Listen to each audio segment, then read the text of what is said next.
if you have an interest in horses and love learning more about horses, the horse industry, teaching, or even managing your own horse business, then you're in the right place.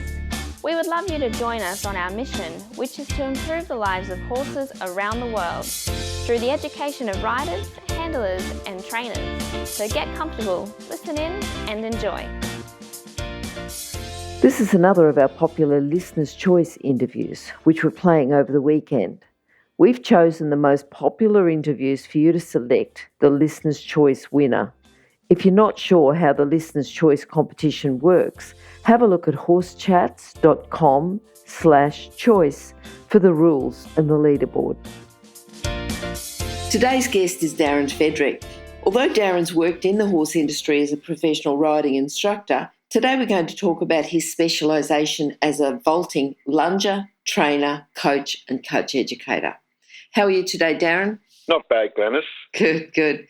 Darryn, we normally start people off with a quote. So it could be an inspirational quote or a quote that you often use when you're teaching. What have you got for us? Well, sort of the quote that I got that comes to mind sort of thing is about feeling and harmony with the horse. Okay. It's a big thing. And when did you get that quote? Did you feel at a time that you weren't in harmony with the horse and all of a sudden you got that and it really made a difference to you? Well, yeah, I mean, I got it back sort of from a German coach sort of thing from many years ago, sort of when I was a younger fella. So then she sort of said, "Can you feel this?" And it's like, "No." And then she just went through and then it's like, "Oh, okay, that works." Good. Okay, and I suppose you use that for your own students? All the time. It's such an important aspect, especially with the vaulting, that this feeling in harmony with the horse. If you're not in harmony with the horse or feeling the horse, then you're going to fall off pretty quick. Yep, good. Now, Darryn, thinking about, I'm going to ask you two questions here. I'm going to ask you, first of all, how you started with horses and then how you started with vaulting. Well, like most professional instructors, I sort of grew up through the pony club system and sort of come up through there and then continued on and went from strength to strength, I suppose, with the riding in that respect. But I think there's a lot of professional instructors out there that have come through the pony club and started at young, 5-year-olds hooning around their ponies and bending race and then moving up to the eventing and the dressage and that as you sort of grow along and sort of different contacts and that.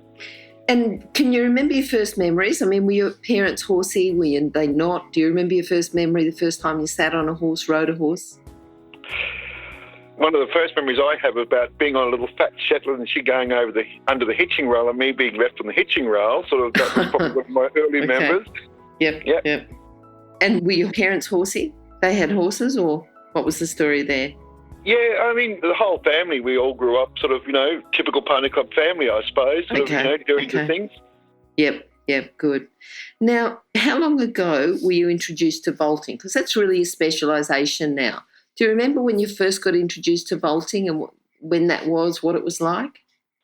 Well, I suppose my first time that I got involved, it was in respect to having a German riding coach. They sort of got us to do some vaulting stuff on the lunging horse, and it was very basic, sort of sitting there, sort of sitting to the inside, etc., just to get a better seat in that. Mm-hmm. So, but actually the first time I really got involved with a vaulting coach, and that was Frank Spardinger from Austria. He was over here doing clinics and at Dawson Park, the place where I used to work and that. Yep. Met him there, and it was just by sheer accident. They asked me to come back and work back, and Frank sort of started his clinic, and it's like, well, but also, for me, it was like almost meant to be because I have a gymnastics background as well. So I grew up doing gymnastics and riding horses. So That's exactly what vaulting is. Okay, that's worked out well then, yeah. Now, the people that have influenced you said about Frank, anyone else particularly to do with vaulting that you could say, well, they've influenced me, they've changed the way I think about vaulting or changed the way that I do things, teach, anything else? Yeah, I think the vaulting coaches, the Germans and the Austrians, obviously vaulting's huge in Europe and that stuff. I mean, the thing that I've found with that is that there's opened your eyes to sort of be willing to adapt and change and evolve because, it's a youth sport and we're so evolving all the time. Things that we were doing 5 years ago are sort of simple exercises now and we're doing things, so you're sort of having to evolve, and I think that's something that the vaulting coaches have taught me, whereas a riding coach, you tend to sort of teach the same things, sort of in that respect, this is a sitting trot, this is sort of half past, this thing, it's the same method, where vaulting, because it's evolving and there's coming up with totally new movements, you're having to sort of keep changing and evolving. Mm-hmm, mm-hmm. And then because it's a youth sport, because usually it's only the youths that actually are the athletes, isn't it? So the older people still get involved as lungers, is that right? That's correct. I mean, the idea, this is where I love vaulting in respects that, the vaulters start out as young guys. They're the athletes and as well as the horse and the lunger as well, but they move through, and as they become older and that stuff, they normally come on to become coaches or lungers and that stuff. So it's just really evolving through the system sort of thing in that respect. We rely on our young vaulters to come through to become lungers and coaches. I mean, and that's great about our sport. Okay, good. Now, can you see people come on, and I'm sure you get a big variety of people coming into the sport. For people to go on and do well, what are the core skills or personality traits that they need to go on to become a successful vaulter, as in an athlete? Yeah, well, there's like two sort of things. There's the vaulters sort of thing. I mean, sort of what we're seeing is a lot of the vaulters, they come through, they might start out basic riding in that respect, or some of them are not riders at all, but they have that very much the gymnastics aspect and sort of acrobatics and things like that. So that's what's coming from the vaulter side. But the lungers in that respect, they're sort of, a lot of them are mothers and, older vaulters and stuff that are riding in that. And they're bringing the horse handling, the management of the horses in that respect, how to get them fit, from knowledge they're bringing in from beforehand. So what we're finding is that our lungers becoming more knowledgeable, bringing that, how to get a horse fit, how to train them to go soft, how to train them to think. That's coming from that riding background, and it's an important aspect of what we do. We're not sort of this sort of magical sort of, there's your vaulting horse. I mean, they have to spend as much hours under saddle and as they do on the lunge. Okay. Now, what about thinking of the athletes now? The athletes and the riders. Do you see young riders come through that end up going and competing at a higher level? What sort of skills would they have to get started and go on as a vaulter? Well, the thing is, most of the kids, when they start, they're normally quite young, sort of when they start in the sport. I mean, there's some older teenagers that come on, but most of them are quite young. So they have a very basic sort of thing, and we sort of develop them and bring them through our system because we have grading systems and things in that respect. So one of the things that we're finding, the ones that are coming through with a riding background are quickly picking up aspects, and then they had to apply the physical training in respects to the gymnastic side of it or the vaulting side of it as well. But they're the ones we're finding, the ones that have a riding background are the ones that are able to come through, progress quite quickly through up to a higher level because they have that understanding of the horse and the feel of the horse. Okay, and do you think that's confidence as well? If they can already ride, they're a little bit more likely to sort of let go and attempt things that maybe a non-rider would do? Well, it's a bit of both, Glenys, in respects that, there's some really brave young kids that come through that have never ridden a horse or done anything on a horse, but they're just really gutsy and brave. But generally, it's because those riders do have that background and the confidence, and they're sort of saying, okay, yeah, the horse is being, okay, the horse is doing this, I can do this other thing. So, yeah, the riding definitely helps the vaulters. But as I said, there's a lot that are sort of also able to sort of do quite well without the horsey background. They sort of get the horsey knowledge from vaulting. All right. Now, you talked about the parents coming and just helping and keeping the horses going and everything else. Do vaulting horses, is there a special vaulting horse that you think is the ideal one? Is there one that you've come across that you think he's the best that you've had, or are they all, you tell me about the vaulting horses. Yeah, well, because now in our sport, the vaulting horse actually has a weighting of about 25% of our final mark that the athlete gets is the horse score thing, is not just the vaulting. Where we first started in the sport many years ago, it was just the vaulter. The horse was a platform to do things on, but that becomes things. So now they did look, obviously Europe, they got the big lovely warm bloods, which are nice moving horses, big board horses. We don't have a lot of warm bloods here, so I made a conscious choice probably 20 years ago to go to the Percheron crosses, because what I found with them, they're nice, big, strong horses. Yes, their movement might not be as a thing, but once you sort of get them going in that respect, they're very consistent sort of horses in that respect. So my ideal vaulting horses, and I've had several of them. We've been very lucky. Are Percheron crosses, normally thoroughbreds or warm bloods. Yep, yeah, good. What do you think your proudest moment's been as a vaulting coach? My proudest moment was getting my own team to the World Equestrian Games in Normandy. That was just the biggest thing. Yeah. I think that's, you get any group, or if you're coaching, even just an individual rider to coach at that level, that's pretty special. That's good. It certainly is, yes. Yeah. What about your biggest challenge? Biggest challenge, I think, is in respects to trying to get our sport out there. I mean, we're a minority sport here in Australia, and I think we've had to face the fact that we're always probably going to be a minority sport here. But the biggest challenge is constantly sort of like, the circus people or something like that. We're not the circus people. We're actually very dedicated horse people, and so we're trying to sort of keep on overcoming the circus tag and letting the other equestrian guys realise that we are also equestrian people. Yes, okay. Now, thinking about, because you run a lot of clinics, you do a lot as a coach educator. Yep. What do you think in teaching people how to do vaulting, or the vaulters themselves, what do you think they've got? What do you think one of their challenges is? Because I want to ask you how to fix it as well. A challenge for the vaulters or a challenge for the people teaching vaulting? All right, well, the challenge for the vaulters is, again, getting this harmony with the horse, the feeling with the horse, when they should be doing the swings to handstand, when they should be standing, how to do that. And that's probably the vaulter's biggest challenge. It's an ongoing thing from, depending on what level they're at and what skill they're performing as they progress up the levels, they're still having to keep coming back to this harmony with the horse. Because, I mean, it's simple. If you don't have it, you fall off. Yes, so you need to get it pretty quick. Yeah. Wait, can you hear anything? No? That's because we're waiting for someone with a good quality horse product to be advertised here. If that's you, then contact us, horsechats@horsechats.com, and we'll send you the details. Thanks. Do you think the harmony is the big thing that the coaches aren't teaching? They find it a bit hard to teach? Is that the same thing, or is there something else that comes in for the coaches, for the people teaching vaulting?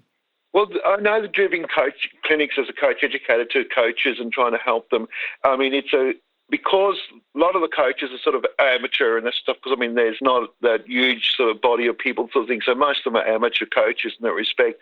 So they're finding it hard to sort of get that idea of harmony because, I mean, they might not have a really strong riding background, or they just haven't had that explained to them properly. And that's what I'm finding when I give clinics, is sometimes it's simply just getting the lunger to sit on the horse and say, well, can you feel that? Can you feel what's happening here? Can you come up to your knees and things?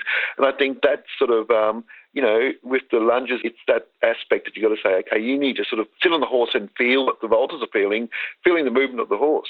And it's amazing how many people are not taught, and some of them are riders, a lot of them are riders. Yes. They don't have a feeling for the horse. They just, okay, this is what I'm supposed to do. And it's like, well, you're supposed to feel, Yeah. I'm sure it's quite educational for them to look at it through the eyes of a vaulter. What about, you talked before about the grading system. Can you just briefly go over the grading system you're talking about?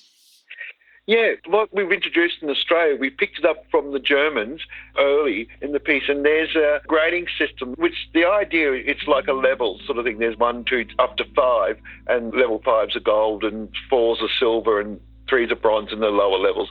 And the idea is that they learn there's basic vaulting skills. They learn also part of the levels is also about understanding the rules. Then there's horse care. And then there's sort of things about the horses. So the levels are nothing to do with competition. They're all about sort of knowledge of the vaulters in respects to make sure that our vaulters have, they're safe when they're dealing with the horses. They understand, okay, how to lead the horse correctly, how to tie the horse up, how to brush the horse.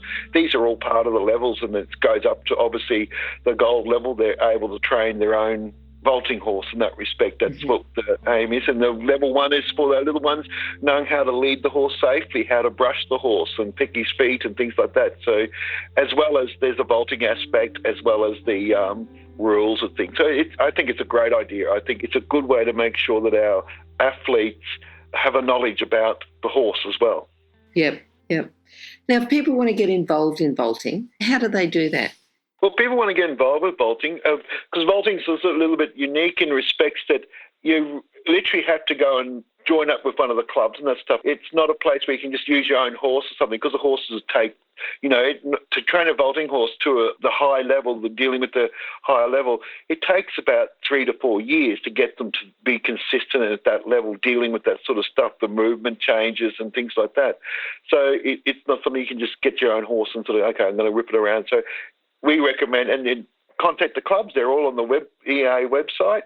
Mm-hmm. Go through the clubs. That way you're going to make sure you have a coach, you're going to have a trained horse, and you're going to have people around that can sort of make sure it's all done correctly and safely. Mm-hmm. Good. Okay, now, is there a book that people can read? Is there a vaulting book you could recommend for people? Yeah, there's Urke Rieder's. She's a German coach and judge. Yep. It's just called Vaulting. Okay. It's readily available, you can look it up on Amazon on things, so you can sort of find it there. It's a good book in respects. It's a very basic, sort of solid, gives you a starting point to understand what's going on and gets you going up to things. So it's a good book for people wanting to sort of have some knowledge about vaulting. And remember, you can find all the books recommended by our guests at horsechats.com/books. You can have a look at the guest page for the individual book they recommended, or just look at the recommended books by order of popularity at horsechats.com/books. Okay, Darryn, what are you looking forward to? Next 12 months, 2 years, what's your goals? Have you got good students coming on? Are you looking at going to WEG again? What do you think? This year I got one of our junior girls. She went to the World Vaulting Championships in Everstoff in Austria. Next year is basically a rebuilding year because, we're starting some new team members out to sort of redevelop the team of 6 vaulters. So we're starting afresh with a new horse and some mix of new members. Our pas de deux, they were looking to, 2 of our pas de deux were looking to go to WEG, but when they moved it across to America, they decided not to because it was going to end up being too expensive to get over there with the sort of hiring the horses and things. It's much easier for us when it's in Europe because, there's a lot more horses there. Okay, yep. And what about the ages, because it cuts off at a certain age, doesn't it? Well, the sport, yes. When they were in Europe and in competition, it used to stop when they were 18 because that's why it was really known as a youth sport. But now what they're finding is that sort of a lot of the athletes, the individuals and some of the sort of, because the movements they're doing, then extended there's no age limit anymore. You can be 30 and still do it. Yep. So that's a big change for our sport, and that's happened in the last sort of 4 years since the last WEG. They've really sort of said, well, let's open it up. We need to sort of keep our older vaulters. They can bring in so much to our sport, and literally our world champions and individual females and things like that, they're all in their mid-20s and that now. So that's wonderful. But we're retaining more and more of the older vaulters as athletes and vaulters. That's got to be a positive thing for the sport, hasn't it? Yeah. Certainly is. These guys are great role models, and that's because so the kids look up to them. And when they were 18, their choice beforehand was they had to stop competing in the team, and they had to sort of then either become a lunger or coach. But now they can actually be active.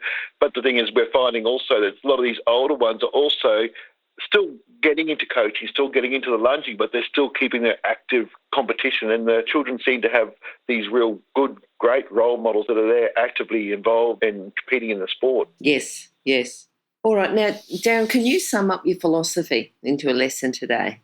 My philosophy is basically, set a goal, dream big, work hard, work your bum off sort of thing, and you can get there. For me, that came to, truth when I got my team to the World Equestrian Games, little country bumpkin kids, and we got to go to WEG because we worked our bums off and dreamed big. Yep, that's a good one. And I think that's a good one, not just for vaulting, but, for all equestrian sports as well. You've got to have the dream first before you can do anything. You've got something to head towards. That's great. That's exactly right. People, when we first sort of mentioned, we might want to go to WEG, they just said, you guys, you're from little country town of Poona, you got no hope. And we were more determined, and we worked our bums off and just basically got ourselves there. Yeah, certainly done well. Darryn, how can people contact you? If they look up the EA, my contact details are there, sort of thing. I'm part of the Fassifern Club, so if they get onto Facebook and look up the Fassifern Vaulting Club, they can find contacts there. So, and we have a web page, Fassifern Vaulting Australia. So there's lots of ways to contact. Great. And we can put you on our website too, so it'll be horsechats.com/Darryn Fredrick. Okay. That sounds great to me. More the merrier. Okay. All right. Great to talk to you today, Darryn, and I hope to catch up with you again soon. My pleasure, Glenys. Bye. Bye. Now, if you're still there, you probably know that I'm absolutely passionate about education within the horse industry. That's why I host this podcast. My other venture is Online Horse College. Have a look now at onlinehorsecollege.com and I'll see you over there. Remember that our comments and instructions are general in nature and do not take into consideration your individual horses or your individual ability and circumstances. If you enjoyed this podcast, then please leave your comment below.